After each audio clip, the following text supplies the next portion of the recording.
J'étais là, avec le pasteur.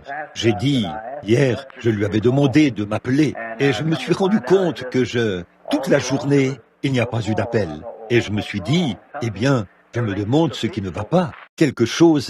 Tout est si calme. Et au bout d'un moment, Sir Wood est arrivé avec plusieurs messages téléphoniques. Mon téléphone était en panne. Donc, si quelqu'un d'entre vous a appelé, la ligne sonnait, mais l'appel n'arrivait pas jusqu'au combiné. Donc, le problème venait du standard.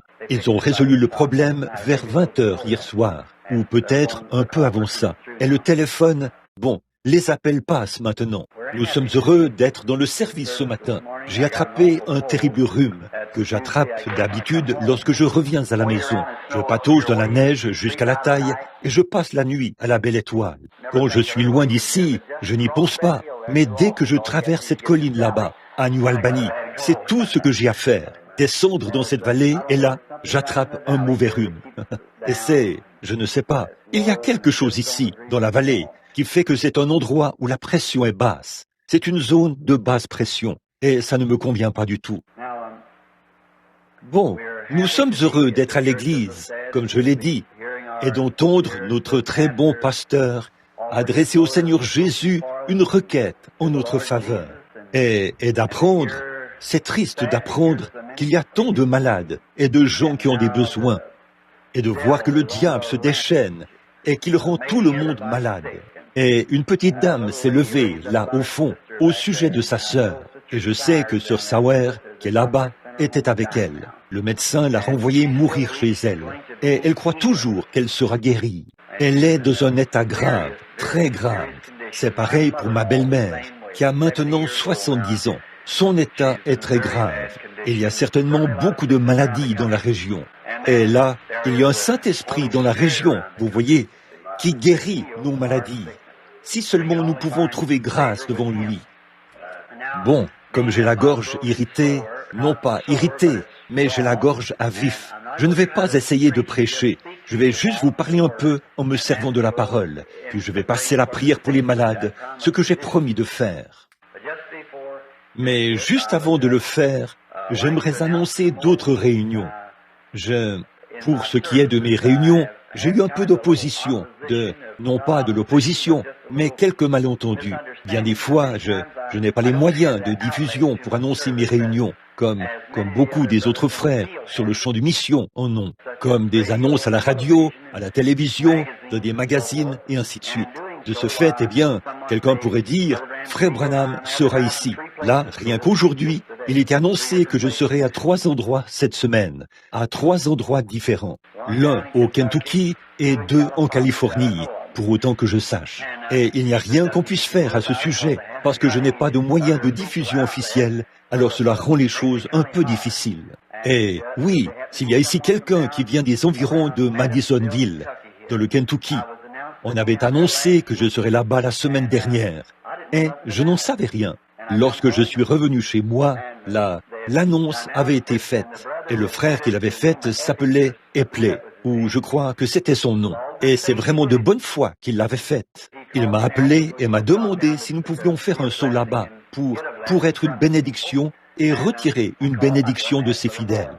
Donc, il m'a appelé. Je lui ai dit de demander à frère Moore. Eh bien là, je devais partir. Je lui ai dit que je devais partir le jour même. Eh bien, frère Moore a manqué d'en informer quelqu'un, ou de m'en informer, ou d'en informer ma femme. Donc, j'étais dans l'Idaho. Je venais à peine de rentrer, et cette série de réunions était déjà en cours. J'ai vu à ce moment-là qu'on ne peut pas être en Louisiane, et de là, organiser quelque chose qui se passe ici. J'ai donc décidé de m'occuper moi-même de l'organisation, de prendre moi-même les dispositions pour les réunions, au point que mes réunions je suis un peu... je ne sais pas. Je pense que la confession fait du bien à l'âme.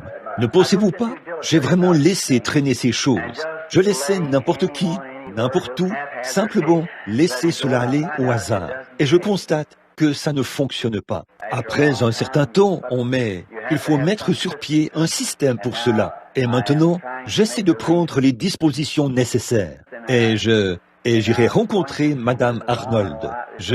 Il y a un homme ici, à Louisville, qui s'est montré très bon quand j'avais des réunions ici. Il s'appelle frère Bourgum. Et il voulait que je vienne tenir un service pendant un soir ou deux. Dans le courant de cette semaine, j'irai voir son petit Teddy, je crois, Teddy Arnold. Puis, samedi et dimanche prochain, si je le peux, si le Seigneur le veut, je veux être à Madisonville. Il y avait 25 ou 30 ministres là-bas. Ils étaient tous assis là. Certains venaient, l'un d'eux, de 1000 ou 1100 kilomètres. Eh bien, aucun de nous n'était là. Donc, nous n'étions pas là. Et ce n'était pas ma faute. Mais c'est simplement dû à un malentendu ou au fait d'avoir négligé de l'appeler. Je m'efforcerai d'y être le week-end prochain, si le Seigneur le veut. Ensuite, du 5 au 6, je serai à Brooklyn, à New York. Et après cela, le 14, le 15 et le 16, je serai à Parkersburg, en Virginie occidentale. Je viens de faire ces arrangements hier soir et ce matin.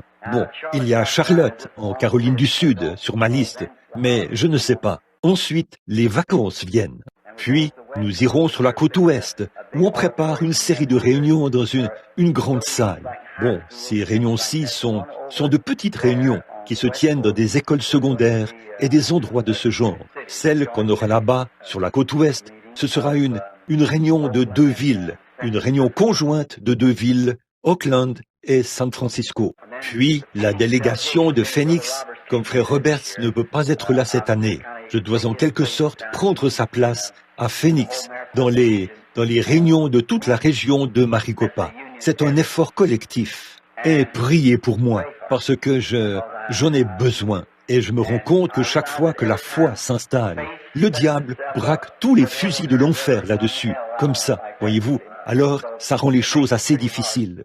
Donc, ce matin, pour prier pour les malades, je veux lire un passage de la parole éternelle de Dieu et parler quelques instants en m'appuyant sur les Écritures et prier ensuite pour les malades. Oh, combien j'aime parler de lui. Pas vous?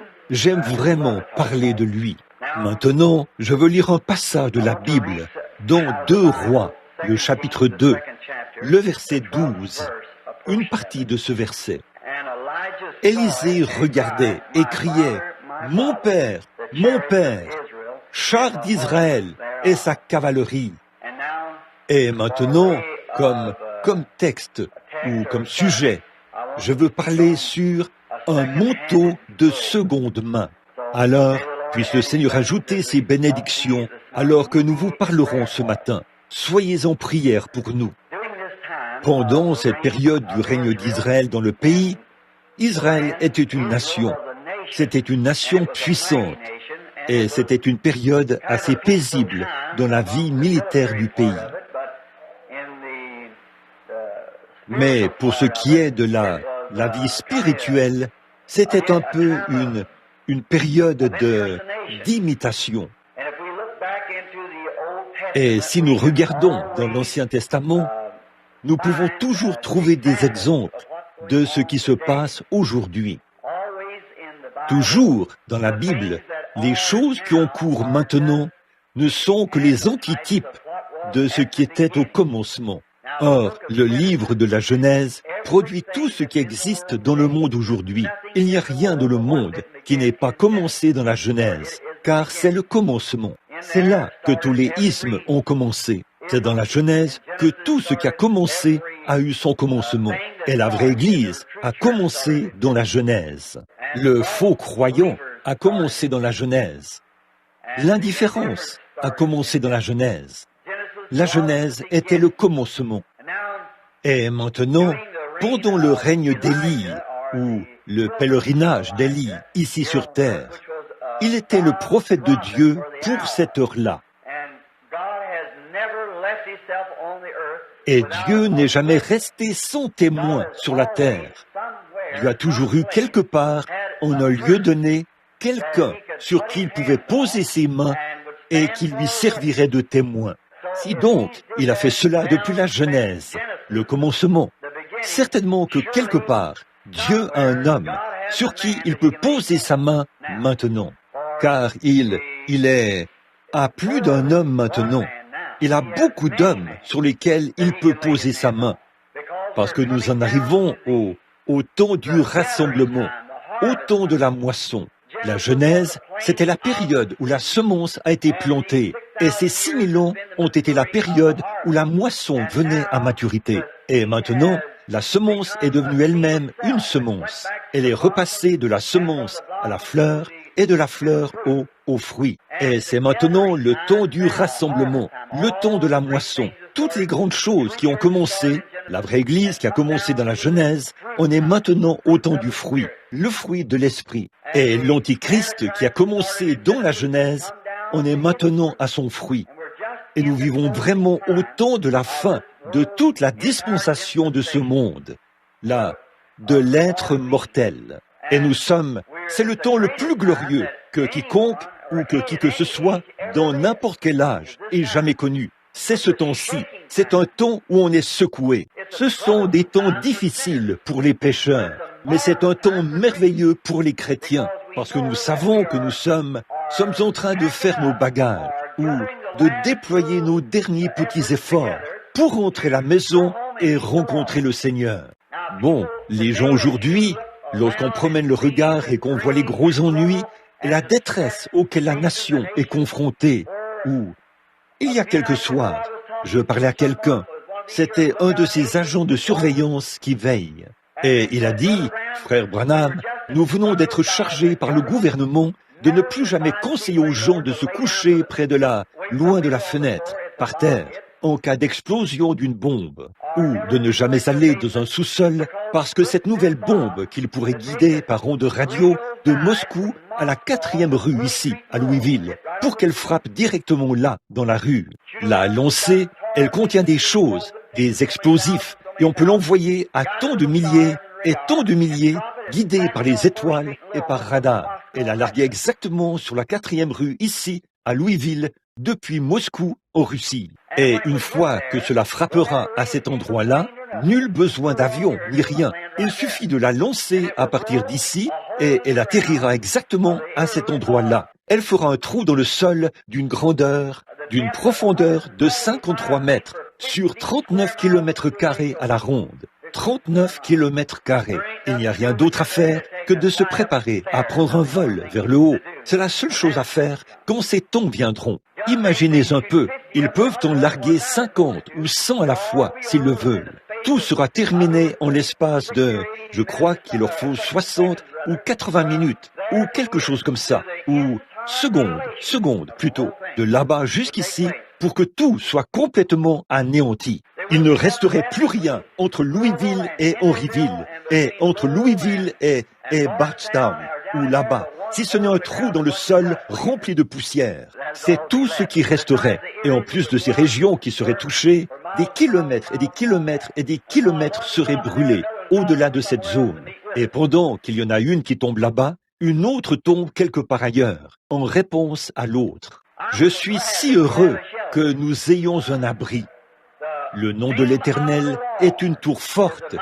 Les justes s'y réfugient et se trouvent en sûreté. Peu importe le nombre de bombes ou quoi que ce soit d'autre, nous nous y trouvons en sûreté. Alors, pour le monde et le pécheur, qui n'ont pas cet abri ou ce lieu de sûreté, c'est un temps où on est secoué. Je crois que si je n'étais pas un chrétien, je deviendrais fou à penser à ce qui pourrait arriver d'un moment à l'autre. Et avec une maison pleine de petits-enfants et tout, je ne saurais pas quoi faire.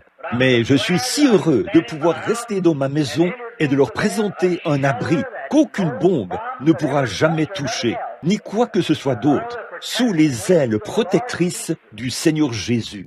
Ce n'est ni par la force, ni par la puissance, mais c'est par mon esprit, dit l'Éternel. Voyez, voilà notre protection. Quel grand moment glorieux de savoir que tous les péchés, toutes les luttes et toutes les épreuves de la vie seront bientôt terminées. Tout cela sera terminé un de ces jours et nous rentrerons à la maison pour être avec le Seigneur.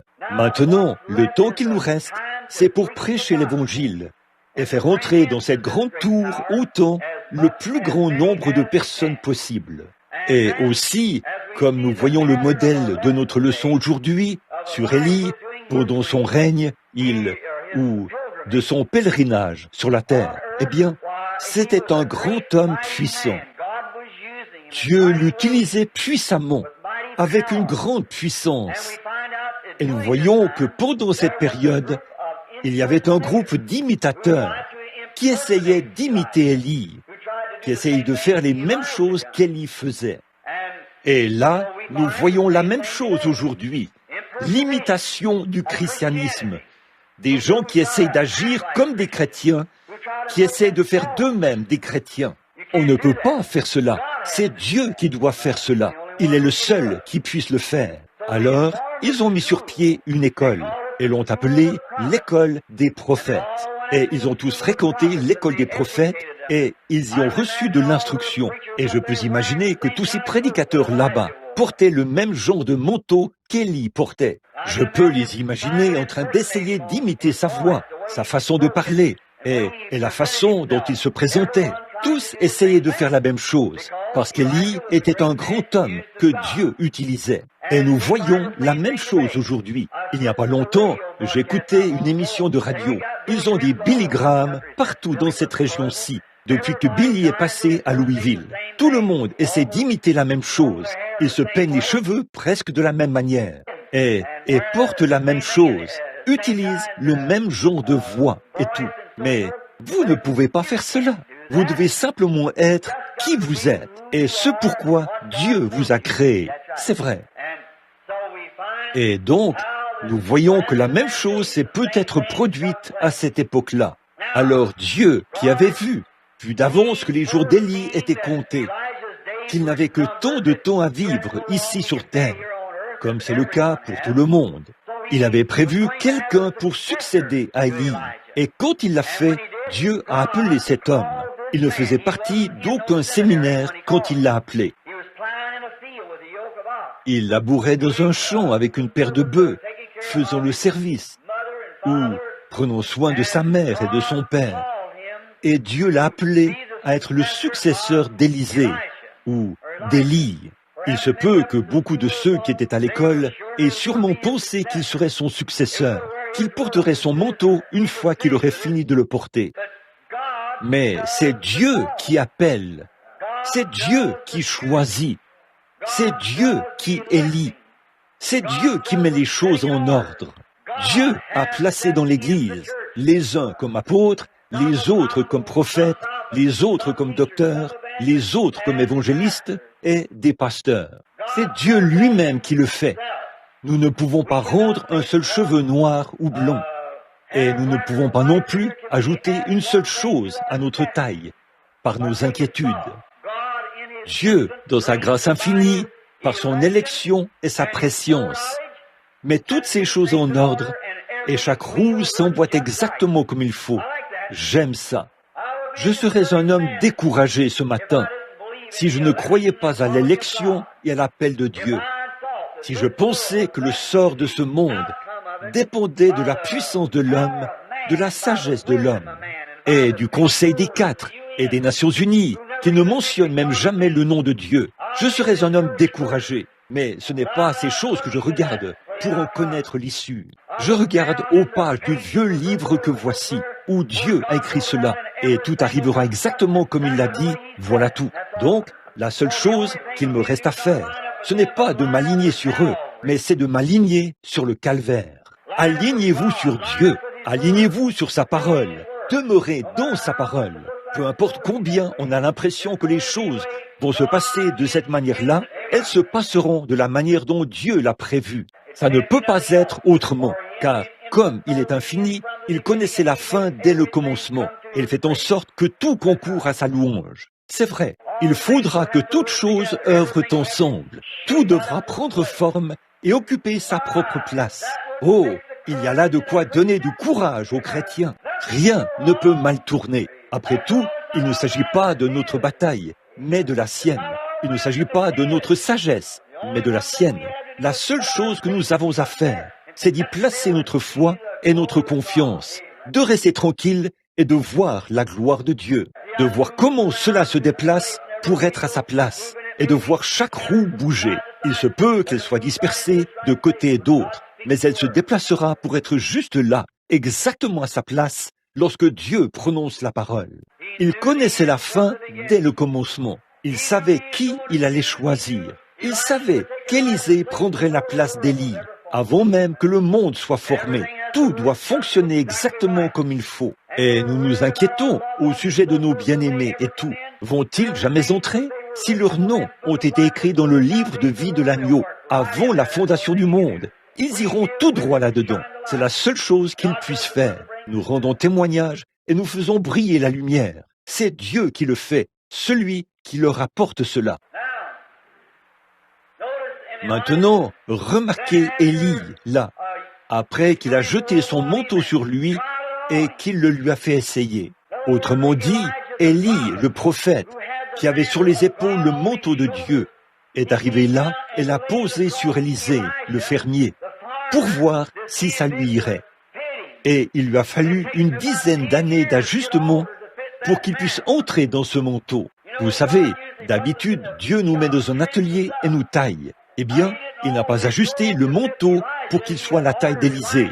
Il a exigé qu'Élisée s'ajuste au manteau. Et c'est ce qu'il fait aujourd'hui. Il nous ajuste pour que nous puissions entrer dans le manteau, et non pas le manteau pour qu'il soit à notre taille. Parfois, nous voulons ajuster le manteau à notre taille, mais ça, nous ne pouvons pas le faire. Vous devez permettre d'être ajusté.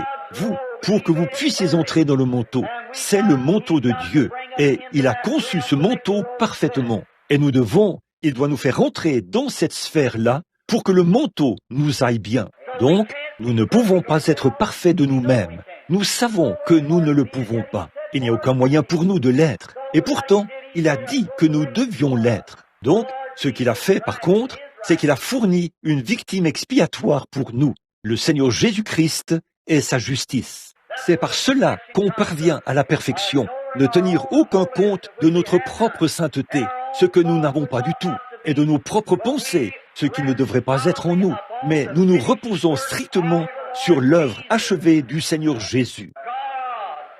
Dieu l'a envoyé sur la terre, et c'est en lui que nous nous reposons. Remarquez, pendant toutes ces années, pour autant que nous le sachions, il n'avait que ce seul baptême, ce manteau qui avait été posé sur lui. Mais au fil des années, Dieu avait façonné le caractère de l'homme pour arriver là où, après son appel, il entrerait dans ce manteau et serait le serviteur du Seigneur. Ainsi donc, quand Élie est passé et l'a jeté sur lui, puis qu'ils se sont mis en route vers Gilgal et sont allés à beaucoup d'autres endroits, à l'école des prophètes, qui étaient sur leur chemin, alors qu'ils poursuivaient leur voyage. Donc, finalement, Élie essayait d'amener Élisée à rebrousser chemin. Avez-vous remarqué cela? Il essayait de l'amener à rebrousser chemin. Il a dit, autrement dit, peut-être que le chemin est un peu trop difficile pour toi, fiston. Peut-être que c'est un peu trop étroit pour que tu puisses y marcher. Vous savez, là où se trouvait Élie, c'était un chemin droit. Et partout où un vrai serviteur de Dieu prêche l'évangile, c'est un évangile droit et sans mélange qui est prêché. Eh bien, un jour, il est allé à l'école des prophètes pour leur rendre visite. Et ils lui ont demandé de partir. Ils ont dit, c'est trop droit pour nous par ici. Ce dont nous avons besoin aujourd'hui, c'est qu'un évangile plus droit soit prêché, qui séparera le blé de la balle, ou le bien du mal, et qui appellera ce qui est bien, bien, et ce qui est mal, mal. Tous ces gens, malgré toute l'expérience qu'ils avaient et tout ce qu'ils représentaient, ils ont envoyé chercher quelque chose à manger, et l'un d'eux est allé dans une vigne sauvage, et y a cueilli des colocyntes sauvages. Puis, il a fait cuire de la mort dans leur pot ecclésiastique. Et bien vite, ils se sont écriés, la mort est dans le pot. Mais Élisée, qui avait une double portion, savait ce qu'il fallait faire. Alors, il a jeté une poignée de farine dans le pot. Il a dit, maintenant, allez-y, mangez-en. Autrement dit, aujourd'hui, je dirais que c'est un type. Nous avons beaucoup de méthodistes, de baptistes, de presbytériens, de luthériens, de pentecôtistes et tout le reste. Tous entremêlés. Et ils se combattent les uns les autres. Nous n'avons pas besoin de nous débarrasser de toute la chose et d'éliminer tout cela. Ce qu'il nous faut, c'est une autre poignée de farine. Nous devons garder la même église. La farine provenait de la maison de cette même école. C'était l'offrande de farine que les gens avaient apportée. Les prémices de la moisson qui avait été broyée avec une certaine meule qui rendait chaque grain identique. Ainsi, lorsque cette farine, qui était identique, était un type de Christ, la farine, c'est la vie, et quand le type de Christ, la farine, est embroyée afin qu'elle soit identique, cela signifie Jésus-Christ est le même hier, aujourd'hui et éternellement. Et cette farine prise de l'offrande de farine, une fois qu'on l'a jetée là-dedans, mettre Christ dans la mort a produit la vie. C'est ce qui fait la différence dans nos formes mortes, dans nos différends, dans nos querelles ecclésiastiques et tout. Si seulement nous y introduisions Christ, cela changerait la mort et la séparation en vie. Si seulement nous le faisions. Il y a 19 millions de baptistes en Amérique. Il y a 13 millions de méthodistes en Amérique.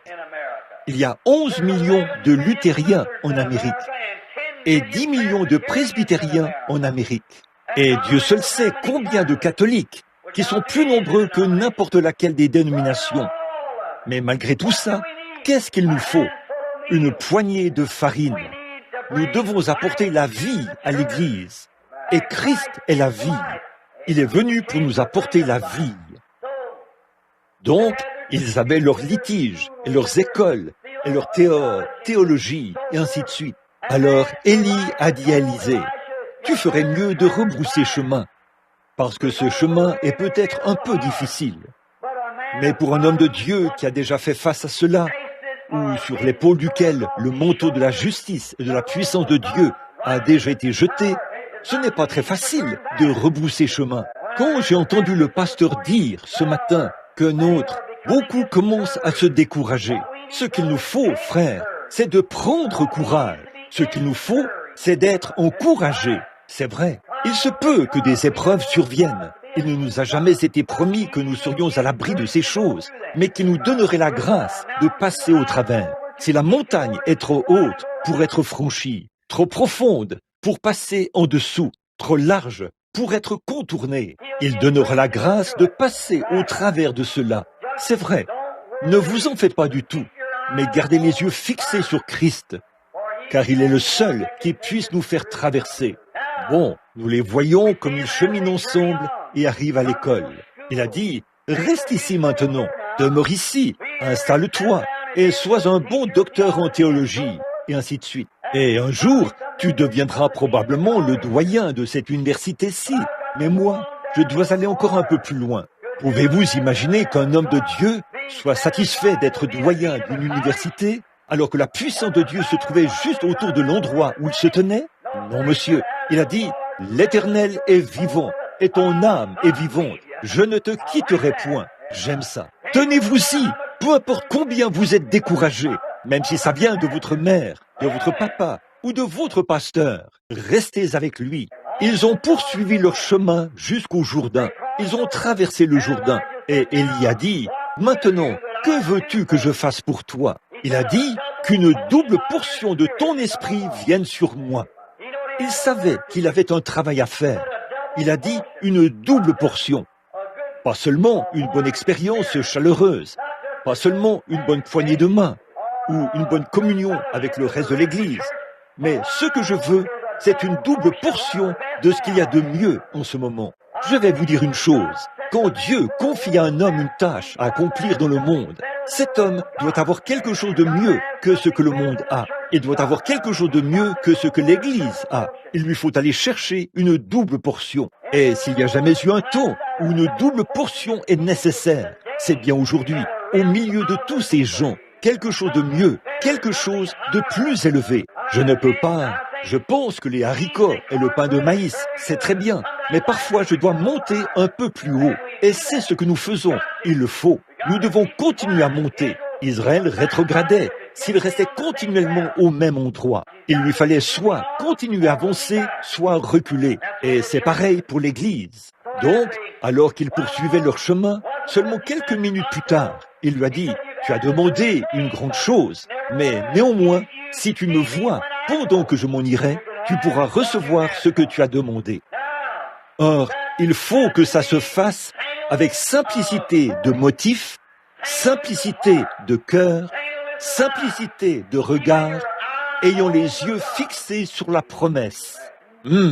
Si vous êtes malade ce matin, si vous êtes affligé, il y a une grande promesse qui n'a pas été faite par Élie, mais par Dieu lui-même.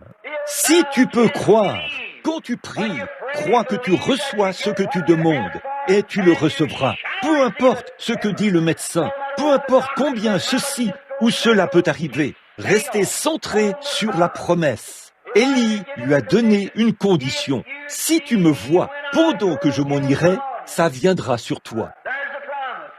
Il y a une promesse. Si tu peux croire, tout est possible à ceux qui croient. Parfois, je me regarde et je me dis, j'ai été vraiment une méduse dans ma vie. J'ai attendu et j'ai manqué de faire entrer des milliers d'âmes dans le royaume. Parce que j'ai attendu et que j'ai dit, Dieu, je me suis trop appuyé sur un don spirituel. Et j'ai dit, Seigneur, si tu veux bien me montrer, si tu me donnes une vision de ce qu'il faut faire. Et quand Dieu me donne une vision, je me retourne et je laisse quelqu'un me convaincre de faire autre chose. Et, je n'en étais pas encore arrivé à ce point-là, au point où comme là où j'en suis en ce moment.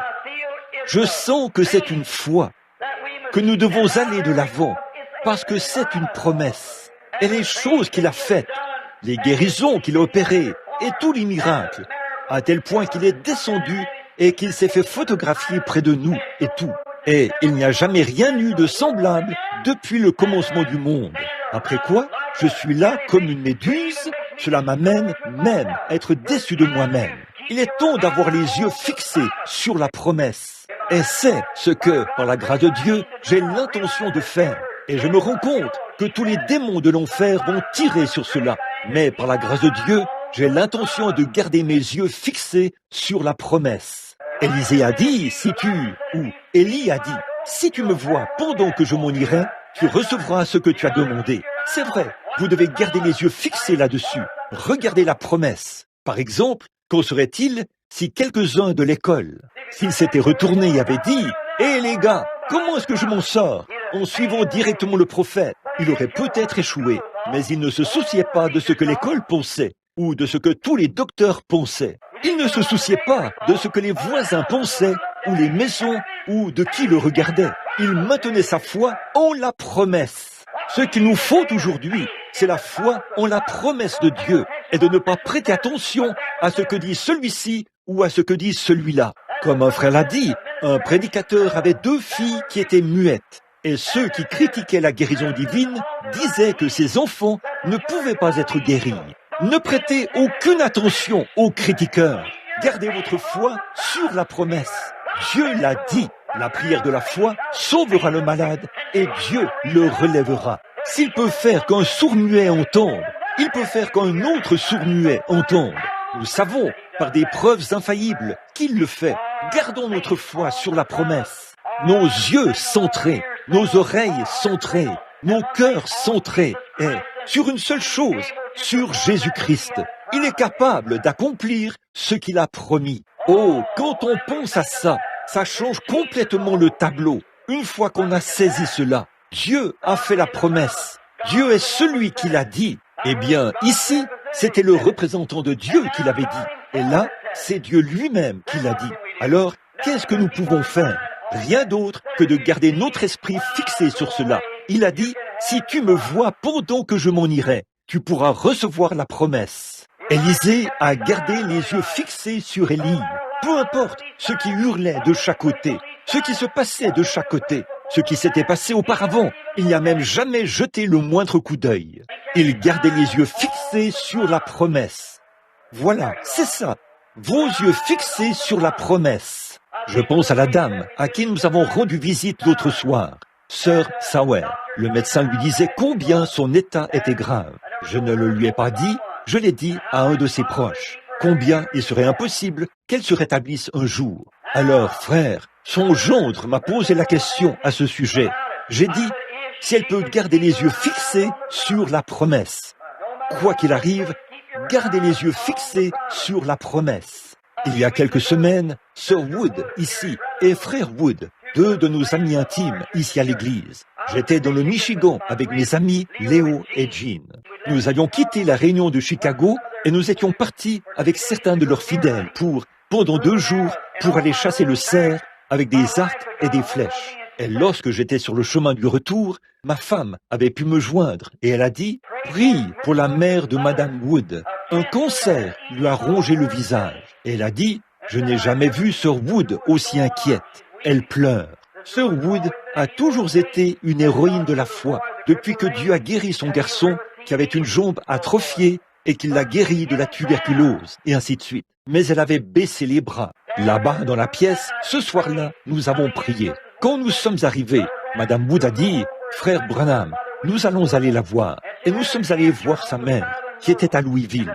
Elle avait eu un cancer sur le côté de son nez. Le médecin avait joué là-dedans et ça s'était propagé. C'en était au point où il ne restait plus qu'un petit cercle près de son nez. Ça s'était propagé jusqu'à environ 3 mm de son œil et il n'y restait plus que l'os. Cela l'avait rongé très rapidement. Je suis entré dans la chambre et je me suis agenouillé. J'ai dit « Je veux lui parler à elle seule ». Et je suis allé dans la chambre pour prier avec cette femme. Et pendant que j'étais dans la chambre, je me suis dit « Oh Dieu, si tu veux bien me donner une vision de ce qui va arriver à cette femme. » Monsieur et Madame Wood étaient assis à l'extérieur, attendant de voir ce que la vision allait dire. Mais pendant que j'étais là, je me suis senti condamné. Je me sentais condamné du fait que j'attendais une vision. Il semblait que quelque chose se rapportait au passé. Ce n'était pas l'appel. Pourquoi as-tu besoin d'une vision alors que la promesse a déjà été prononcée? Alors, je me suis agenouillé et j'ai prié. Et pendant que je priais, quelque chose s'est simplement ancré à l'intérieur. La foi de la promesse. Je suis sorti et Madame Wood, quand je lui en ai parlé, elle a dit « Avez-vous vu quelque chose, frère Branham ?» J'ai dit « Je n'ai pas précisément vu quoi que ce soit, mais j'ai ressenti quelque chose qui m'a dit que sa promesse était vraie et qu'il va l'accomplir. Et je crois qu'il va l'accomplir. » Et moins de 24 heures plus tard, l'extrémité de ce cancer a commencé à se détacher et une cicatrice s'est formée sur cela. Les cancers ne se cicatrisent pas, comme vous le savez, à moins qu'ils soient morts. Donc, voilà, c'était là. Et cette femme est guérie. Et elle est chez elle. Quel Christ merveilleux! En gardant nos yeux fixés sur la promesse. Dieu l'a dit. Mais parfois, quand on prie pour nous, nous repartons en disant « Eh bien, ça ne s'est pas produit sur le champ. Alors, peut-être que nous ferions mieux de revenir. » Oh non! Gardez vos yeux fixés sur la promesse.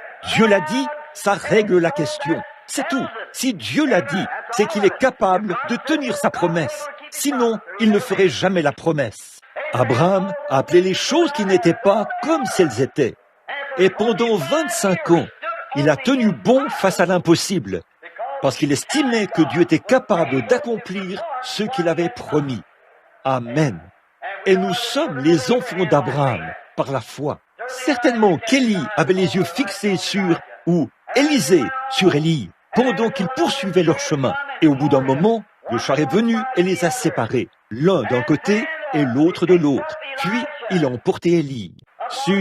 Il est monté sur le char et est monté en haut. Puis il a ôté son manteau de dessus ses épaules et l'a lancé à Élisée. Car Élisée avait grandi au point de s'ajuster au manteau, vous savez, alors il lui allait bien. Pouvez-vous imaginer? Oh, je veux que vous m'accordiez toute votre attention, alors que je sens ma gorge me chatouiller. Je veux vous demander quelque chose.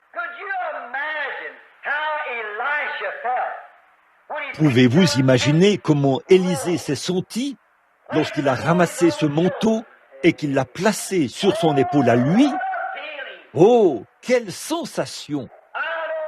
Je ne veux pas que ce soit quelque chose de personnel, mais il y a environ 10 ans, j'ai prêché un sermon derrière cette chaire. David, le guerrier avec une fronde à la main, et Goliath qui se trouve devant lui. À cette époque-là, aucune campagne de guérison ne se faisait nulle part sur le champ de travail, à notre connaissance. Et oh, comme les gens étaient critiques à l'égard de la guérison divine. Mais il s'était passé quelque chose après avoir rencontré un être. Et les pasteurs me disaient que je perdais la tête, que cela n'était pas possible. Mais derrière cette même caisse, ici, j'ai prêché sur David. Il avait dit, vous n'allez pas me dire que celles-là, les armées du Dieu vivant, vont laisser ce Philistin incirconcis défier cette armée, un petit gars aux épaules tombantes, aux cheveux bouclés, vêtu d'un manteau en peau de mouton, une fronde à la main, alors que toute l'armée d'Israël avait battu en retraite. Et lui, tout seul, s'est avancé contre un homme qui avait une lance longue d'environ 6 mètres et dont la pointe pesait plusieurs cycles, peut-être 9 kilos d'acier, aiguisé, une lance de 6 mètres. Il avait des doigts longs de 35 centimètres.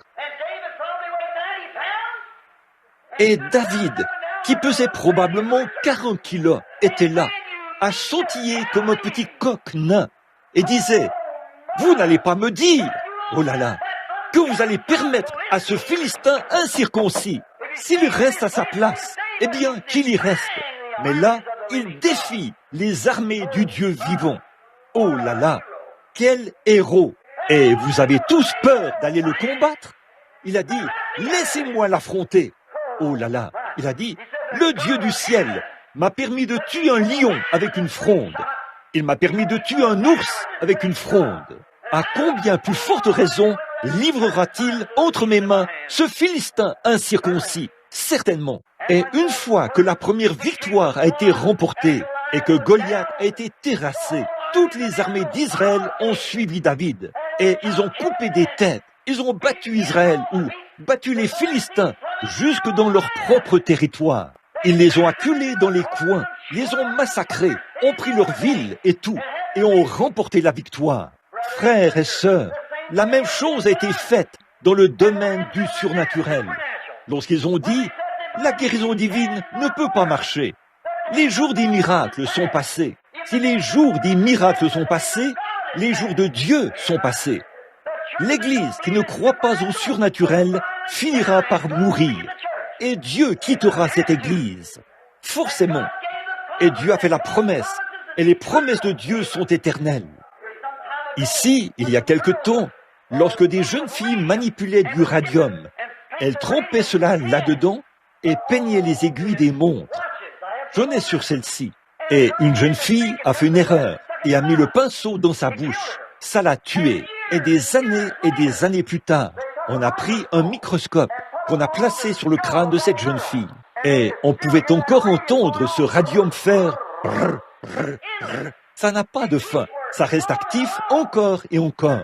Ça ne s'arrête jamais. Et, oh frère, si le radium a ce genre d'effet sur nous, à combien plus forte raison, le Dieu qui n'a pas de fin, qui est éternel, surnaturel, qui peut tout, qui est infini, qui est tout puissant, aura cet effet. Il doit avoir le même effet qu'il avait au commencement. Il doit l'avoir d'un bout à l'autre. Sinon, il n'est pas le Dieu tout-puissant qui peut tout. Il attend encore quelqu'un qui a une foi solide, qui va s'avancer là et défier l'ennemi sur la base de sa parole et dire qu'elle est vraie. Et donc, que s'est-il passé dès que la grande campagne de guérison a commencé? Des milliers de soldats, des hommes de Dieu qui restaient dans de petites églises comme Oral Roberts, Tommy Hicks et beaucoup d'autres hommes remarquables sur le champ de mission ont dégainé leur épée et les voilà partis. Cette épée qui tranche à l'aller et au retour, en haut et en bas, à l'intérieur et à l'extérieur. Elle discerne les pensées jusqu'à partager moelle et os. Ils ont sorti leur Bible, leur épée, et les voilà qui sont partis après avoir vu que c'était possible. Et nous avons battu l'ennemi par la grâce de Dieu, à tel point que le monde entier a eu un réveil de guérison. C'est possible de le faire. De petits pasteurs qui avaient de toutes petites églises, et ainsi de suite, se sont enflammés et ont saisi la vision. Ils ont dégainé l'épée, sont allés de l'avant et ont défié l'ennemi. Comment savez-vous qu'il y en a? Il y a de grands hommes, comme le sénateur Upshaw, le roi George d'Angleterre, et beaucoup de grands hommes qui étaient malades et affligés, qui ont été guéris par la puissance du Dieu Tout-Puissant. Donc, ils ne peuvent rien dire contre cela maintenant. Cela a été fait. Certainement, il était. Élisée est donc allé. Tout le désir de son cœur était de recevoir cette promesse. Il voulait obtenir la promesse. C'était là son motif. C'était son tout. C'était sa vie. C'était son intention. Tout. Toute chose. Tout dépendait de l'obtention de cette promesse. Je suis porté à croire que nous ne sommes pas sincères par rapport à cette chose dont nous parlons, si votre seule motivation ce matin repose sur le fait de donner gloire à Dieu pour ma guérison, je suis bien décidé à être guéri par la puissance de Dieu. Je suis bien décidé à mener une vie chrétienne. Je suis bien décidé à marcher en paix avec Dieu. Je suis bien décidé à le faire. Peu m'importe ce que maman dit, ce que l'Église dit, ce que le pasteur dit, ce que n'importe qui d'autre dit, ce que le monde dit. Je suis bien décidé. Voilà la simplicité de mon cœur. À ce moment-là, vous arriverez à quelque chose. Alors, quand Élisée a vu qu'il était décidé à l'obtenir, quand Élie a vu qu'Élisée était décidé, il lui a fait la promesse.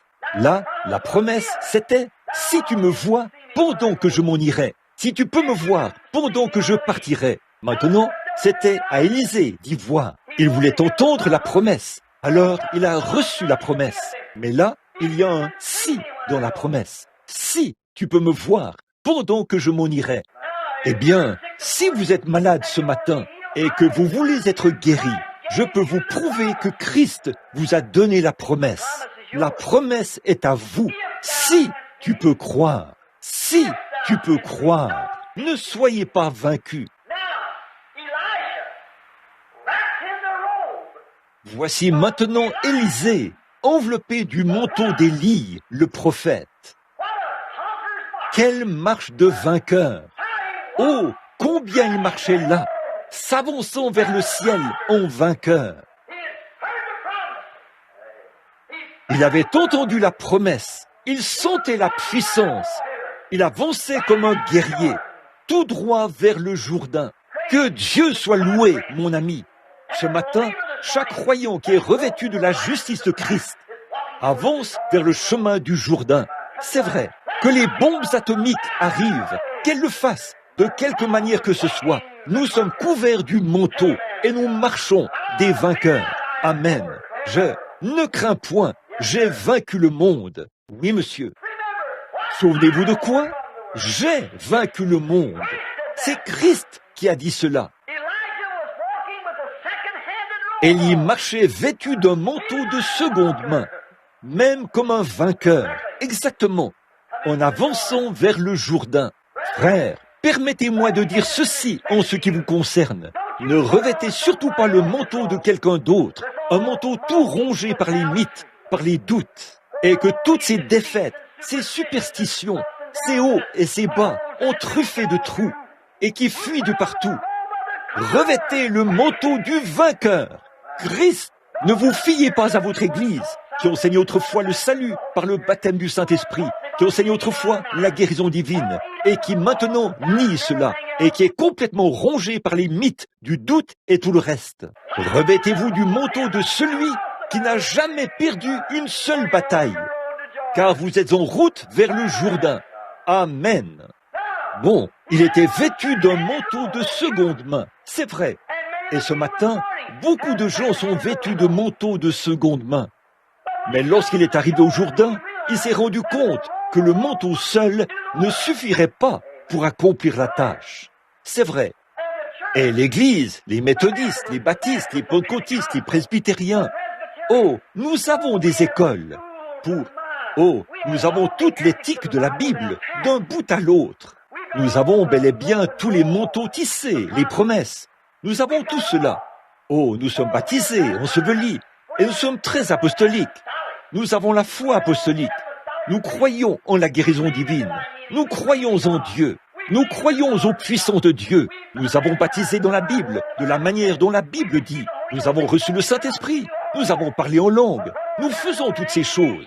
Mais frères, si c'est là tout ce qu'il vous faut, vous verrez vous aussi qu'il vous manque des choses lorsque vous arriverez au Jourdain. Oh, il se peut que vous soyez instruits, il se peut que vous soyez intelligents, il se peut que vous ayez un doctorat en théologie, que vous soyez docteur en théologie, il se peut que vous ayez un doctorat en philosophie, que vous soyez docteur en philosophie, il se peut que vous ayez un doctorat en droit, un doctorat en latin, il se peut que vous ayez toutes sortes de diplômes. Il se peut que vous ayez sur vous le manteau de l'église méthodiste. Il se peut que vous ayez sur vous le manteau de l'église pentecôtiste. Il se peut que vous ayez sur vous le manteau des assemblées, ou des unitaires, ou des trinitaires, ou quoi que ce soit d'autre. Ce n'est qu'un manteau de seconde main au départ. C'est vrai, provenant de dogmes faits de main d'hommes, qui ont été inventés, et ainsi de suite, comme ça. Et même si vous avez été chrétien, et que l'Église a été chrétienne, et que vous êtes couvert du bon manteau. Mais lorsqu'Élisée, ce tenant-là, au vu et au su de tous, devant tout un tas de prophètes et de critiqueurs massés sur le rivage, à regarder ce qu'il allait faire, le voilà qui s'avance, vêtu du manteau d'Élie. Oh là là, alléluia! Il a de l'instruction. Autrement dit, il est instruit, il est soumis, il croit. Il n'y a rien qui cloche chez lui. Il s'avance vers le Jourdain et le monde l'observe. Oh Dieu, combien nous avons besoin de cela aujourd'hui, avec beaucoup d'érudits et de gens très instruits, avec beaucoup d'hommes qui peuvent disséquer cette Bible et en réunir tous les éléments par les mathématiques. Beaucoup d'hommes qui peuvent faire de grandes choses en matière d'enseignement. Des gens qui connaissent le moment exact où les faits historiques de la Bible sont arrivés, qui sont capables de vous dire l'heure à laquelle la bougie a été allumée et l'heure à laquelle elle s'est éteinte. Ils sont capables de vous dire toutes ces choses. Et ils ont le baptême d'eau. Ils ont le baptême spirituel, comme ils l'appellent, le manteau. Ils ont tout cela bien en ordre. C'était pareil pour Élisée, mais lorsqu'il est arrivé au Jourdain pour affronter le monde des critiqueurs, quel cri a-t-il lancé? Où est le Dieu d'Élie? Ce n'est pas le manteau d'Élie qui a produit cela. C'est la puissance du Dieu d'Élie qui a produit cela. Et ce dont le monde a besoin ce matin, c'est de la puissance du Dieu d'Élie. Il se peut que vous ayez parlé en langue, que vous ayez poussé des cris et que vous ayez couru d'un bout à l'autre de la salle. Mais ce dont nous avons besoin, c'est de la puissance du Dieu de la Pentecôte, afin qu'elle produise les vies et les choses qui ont été vécues en ce temps-là, avec la puissance apostolique. Un manteau de seconde main, c'était très bien, mais il avait besoin d'un nouvel appel de Dieu dans son cœur. Il avait besoin d'une nouvelle onction de Dieu. Il portait un manteau de seconde main lorsqu'il est arrivé au fleuve, mais il avait besoin d'un tout nouvel appel de première main venant de Dieu et d'une puissance de première main venant de Dieu pour accomplir le miracle. Et mon frère, n'ayez pas peur de demander quoi que ce soit à Dieu. Vous devez exiger de Dieu ou demander à Dieu tout ce qu'il a promis.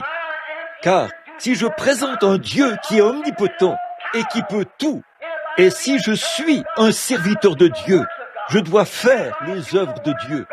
Et si je fais les œuvres de Dieu, je dois demander à Dieu d'accomplir ces choses, parce qu'il me demande de produire l'impossible. Je dois lui demander, je dois l'invoquer, me tenir là et dire, « Oh Dieu, tu l'as promis !» C'est pareil pour vous, pour chaque personne. Vous recevrez une puissance. Acte 1:8. Après que le Saint-Esprit sera venu sur vous, après que le Saint-Esprit sera venu sur vous, après que vous serez revêtus comme un chrétien, après que votre foi sera établie en Christ, alors vous recevrez la puissance. Voilà, c'est ça. Oui. Et frères, sœurs, à chacun de vous, ce matin, permettez-moi de dire ceci avant de prier pour les malades. Permettez-moi de dire ceci, avec l'aide de Dieu, priez pour moi. Alors que je me tenais ici, il y a 10 ans, sur cette estrade, et que je prêchais sur David et Goliath, là, ce n'est pas un Goliath qui me faisait obstacle.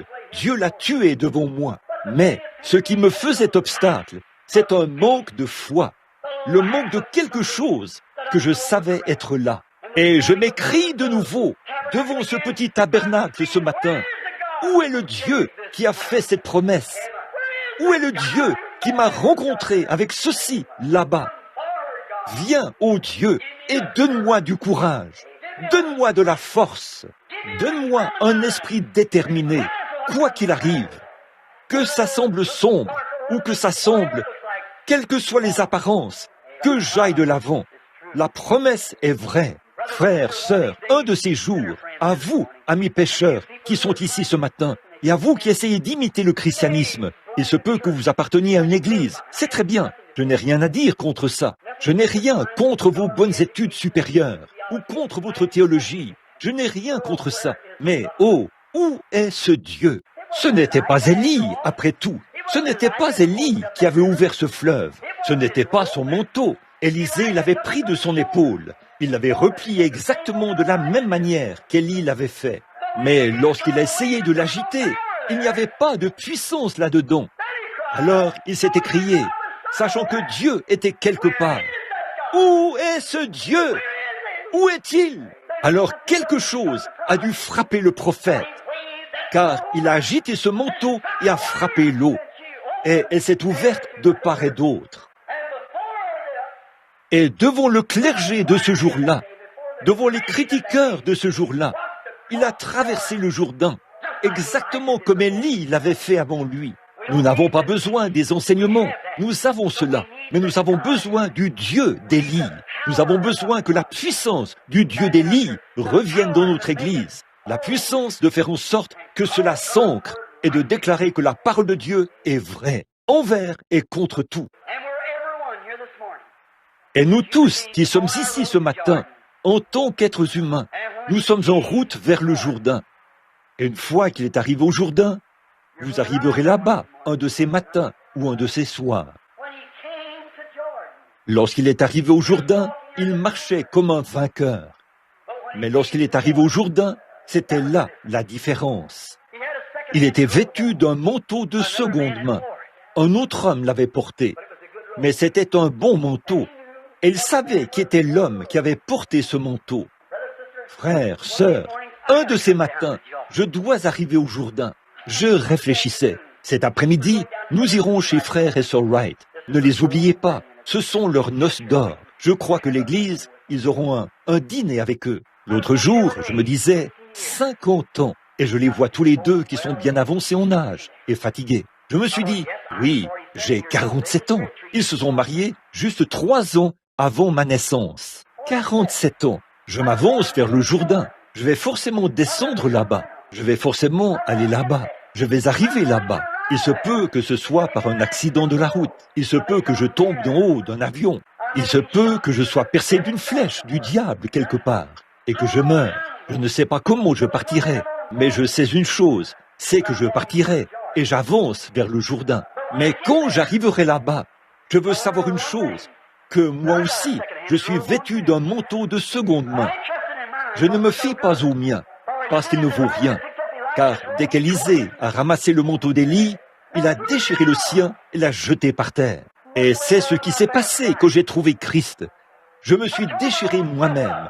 J'ai déchiré mes propres idées, mes propres absurdités, mes petites choses insignifiantes. Quand j'étais un jeune prédicateur baptiste, je pensais que j'étais presque aussi, que j'étais quelqu'un. Mais j'ai déchiré cela. J'ai revêtu son manteau. Et quand j'arriverai au Jourdain, je veux me trouver enveloppé dans son manteau. Il accompagnera cela. Et nous arriverons là-bas un jour. Mais prions un instant. Père Céleste, alors que nous avançons vers le Jourdain ce matin, en vainqueur, et un jour, nous devrons présenter quelque chose quand nous arriverons au Jourdain, c'est-à-dire la mort. Et, oh, comme ce sera horrible, une séparation d'avec Dieu. Nous ne pourrons pas traverser, non. Mais Élisée, lorsqu'il est arrivé là, il était vêtu du manteau d'Élisée, du manteau d'Élie. Et quand il a ôté le manteau d'Élie, cet homme qui avait été agréable à tes yeux et que tu avais accepté et fait monter auprès de toi au ciel, Élisée portait son manteau. Il a donc présenté au Jourdain, qui est la mort, le manteau d'Élie. Et cela a été accepté. Le Jourdain s'est ouvert et il a traversé. Dieu bien-aimé, un de ces jours, nous descendrons forcément là-bas. Nous ne pourrons pas présenter nos bonnes œuvres. Nous n'en avons aucune. Il n'y a rien au monde que nous pourrons présenter. Je ne désire même pas essayer de présenter quoi que ce soit, mais je fais strictement confiance au mérite de Jésus. Tu l'as accepté et tu l'as ressuscité des morts, et il était amené dans la présence de Dieu pour y demeurer pour toujours.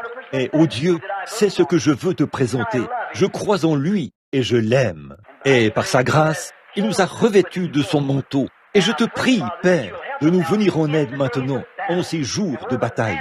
Et là où les hommes de Dieu doivent faire les œuvres de Dieu, je te prie de nous permettre de prendre le manteau de Christ, la puissance du Saint-Esprit, et d'invoquer le Dieu qui vivait en lui. Accorde-le. C'est au nom de Christ que nous le demandons. Et pendant que nous avons la tête inclinée, je me demande s'il y a ici ce matin une personne qui essaye d'avancer vers le Jourdain sans être vêtue de ce manteau. S'il y a une personne qui n'a pas sur elle le manteau de Jésus-Christ, quoi qu'il ait été porté une fois par le Fils de Dieu, je me demande si vous n'en êtes pas vêtu ce matin, si vous voudriez bien lever la main vers Dieu et dire « Dieu bien-aimé, en cette heure, je veux l'accepter maintenant. » Que Dieu vous bénisse, madame. Quelqu'un d'autre voudrait-il lever la main? Que Dieu te bénisse, fiston. Quelqu'un d'autre voudrait-il simplement lever la main? Que Dieu te bénisse, petit garçon. Que Dieu te bénisse, jeune homme. Quelqu'un d'autre voudrait-il lever la main? Que Dieu vous bénisse, là, au fond, monsieur. Dites simplement, avec l'aide de Dieu, ce matin, je veux renoncer à ma propre justice, à mes propres idées, à mes pensées, des plaisirs et des moments où on se paye du bon temps, et le péché dans lequel j'ai vécu. Et je veux que Christ me revête de son manteau ce matin, de sorte que j'utilise son manteau. Je sais que c'en est un qui est parfait. Que Dieu te bénisse, fiston. Quelqu'un d'autre veut dire, je vais simplement levez la main et dites, je veux maintenant accepter le Saint-Esprit dans ma vie. Je veux être revêtu de sa justice. Lorsque j'arriverai là-bas ce jour-là, je ne me présenterai pas en disant, eh bien là, tu sais, j'ai acheté du charbon à quelqu'un, j'ai fait ceci, c'est gentil, c'est très gentil, mais ça, quelque chose a dû mourir pour que vous puissiez vivre, et ce n'est que par cet acte que vous pouvez être sauvés. Voulez-vous lever la main pour dire, ô Christ, je renonce maintenant à ma propre voie, j'accepte ta voie, je veux que tu sois miséricordieux envers moi quand j'arriverai au bout du chemin. Très bien, que Dieu vous bénisse, madame, que Dieu vous bénisse. Très bien. Maintenant, nous allons prier. Maintenant, Père Céleste, toi qui es juste, il y a 7, 8 ou 10 mains qui se sont levées. Je ne connais pas leur statut. Tu sais tout à leur sujet. Je n'en sais rien. Mais ils sont dans le besoin aujourd'hui. Ils sont conscients qu'ils sont dans le besoin. Et ils sont prêts à venir accepter de l'aide au temps de la détresse. De voir cela, cette grande heure qui est proche maintenant. Les bombes atomiques, les grandes choses qui nous attendent. Et je te prie, Père Céleste, de bénir ces gens et de poser aujourd'hui ta main sur eux et d'ôter toute leur iniquité et tous leurs doutes. Puissent-ils jeter leurs vieux manteaux, rongés par les mythes de leur propre justice, et que les vers, les grillons, les mythes de la superstition et des systèmes religieux ont perforé. Et cela sera complètement fini. Puisse-t-il simplement jeter cela, tendre la main et saisir le manteau du Seigneur Jésus, dire, je lui fais confiance, je m'enveloppe, non pas dans ma justice, ni dans mes propres pensées, mais à partir de cette heure-ci, je mets ma confiance en toi. Accorde-leur de recevoir cela, Père, car nous le demandons au nom de Christ. Amen.